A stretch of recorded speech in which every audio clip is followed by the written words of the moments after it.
Supreme court की तरफ से डायरेक्शन आया है सारी सरकारों को, राज्य सरकारों को, जिन्होंने बुलडोजर जस्टिस एक माध्यम बना लिया था, एक टूल बना लिया था कि माइनॉरिटी को किस तरीके से तंग करें, माइनॉरिटी के जो घर हैं उसमें उसको तोड़ने का काम करें और लॉ एंड ऑर्डर को दरकिनार कर कर, नेचुरल कोर्स ऑफ जस्टिस को दरकिनार कर कर जो ये काम हो रहा था उसको रोकने का काम किया है। उम्मीद करती हूं, अभी तो हियरिंग कोर्ट में चल ही रही है, आने वाले समय में ये जो डायरेक्टिव दिया है वो डायरेक्टिव से वर्डिक्ट बनेगा, क्योंकि देश के संविधान के ऊपर, देश की कानून और न्याय व्यवस्था के ऊपर इस तरीके का जो जस्टिस हो रहा था, मॉब जस्टिस हो रहा था, वो कहीं ना कहीं देश को ऐसी तरफ लेकर जा रहा था जहां पे और आपस में मतभेद हो, घृणा बने और माइनॉरिटीज को और मार्जिनलाइज किया जाए।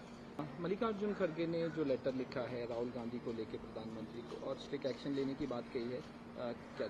अब देखिए, जिस तरीके से बयानबाजी आ रही है, एक उनके भारतीय जनता पार्टी के लीडर कहते हैं कि उनकी हत्या कर दी जाएगी अगर वो अपनी जुबान पे नियंत्रण नहीं लाते हैं। एक है रवनीत सिंह बिट्टू जो कांग्रेस पार्टी में थे, वो जो पहले लीडर भी है वो कांग्रेस से बीजेपी में आए हैं, वो कहते हैं ये आतंकवादी हैं। भूल जाते हैं रवनीत बिट्टू के आतंकवादी की ही वजह से उनकी दादी हो या उनके फादर हो वो शहीद हुए हैं।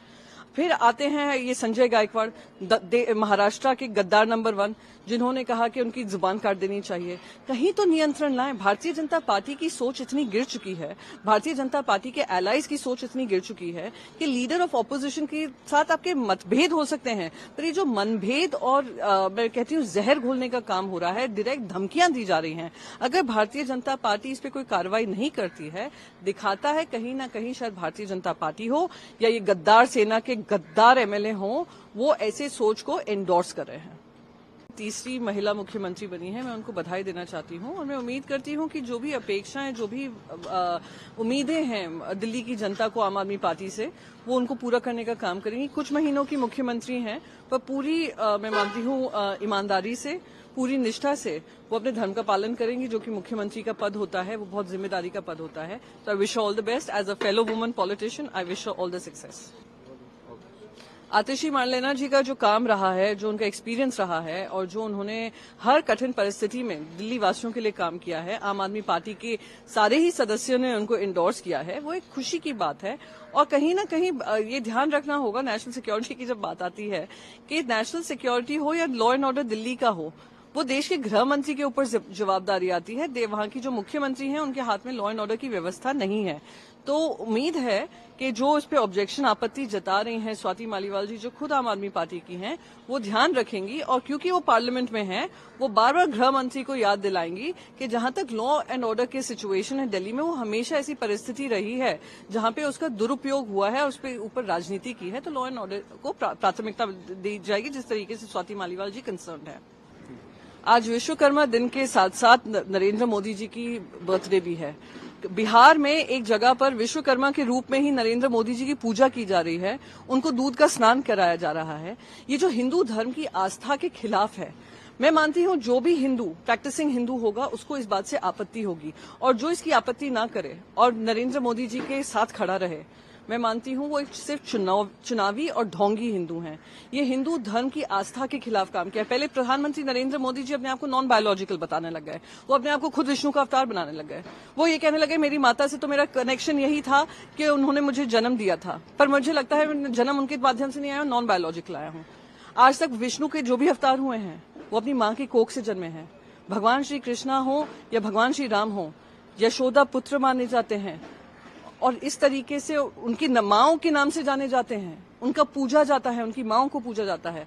तो ये जो सोच है, जो हिंदू धर्म के खिलाफ सोच है और जो हिंदू धर्म के खिलाफ ये काम हो रहे हैं, जहाँ पे उनका पूजा पाठ हो रही है, ये बेहद ही शर्मनाक है। मैं उसकी घोर आपत्ति, घोर निंदा करती हूँ। उम्मीद करती हूँ प्रधानमंत्री नरेंद्र मोदी जी खुद इसका संज्ञान लेकर ऐसे लोगों पे कार्रवाई कराएंगे जो हमारी आस्था के खिलाफ काम करते हैं।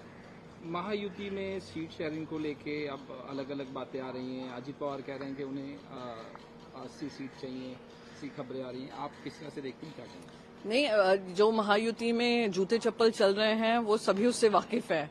जिस तरीके से खींचातानी, क्रेडिट वॉर चल रहा है पोस्टर्स को लेकर, एक तरफ है देवा भाऊ से मैं कहना चाहती हूँ रहने दो भाऊ। गृह मंत्री होने के बावजूद आपने महिलाओं के खिलाफ काम किया, आप लोगों ने वायलेंस को प्रमोट किया, और अब यहाँ पे आकर अजीत पवार जी अपने पोस्टर्स लगा रहे हैं कि जो लड़की बहन योजना है वो उन्हीं की योजना है। दूसरी तरफ मुख्यमंत्री लगा रहे हैं। मुख्यमंत्री की पार्टी कहती है, गद्दार सेना कहती है उनको 120 सीट पर लड़ना है, ये कहते हैं 80 सीट पर लड़ना है। सबसे पहले प्रश्न ये है कि भारतीय जनता पार्टी क्या वो मार्जिनलाइज पार्टी हो जाएगी जो अभी 9 सीट लेकर लोकसभा में आई है, सिंगल डिजिट, अब शायद असेंबली की तैयारी कर रही होगी।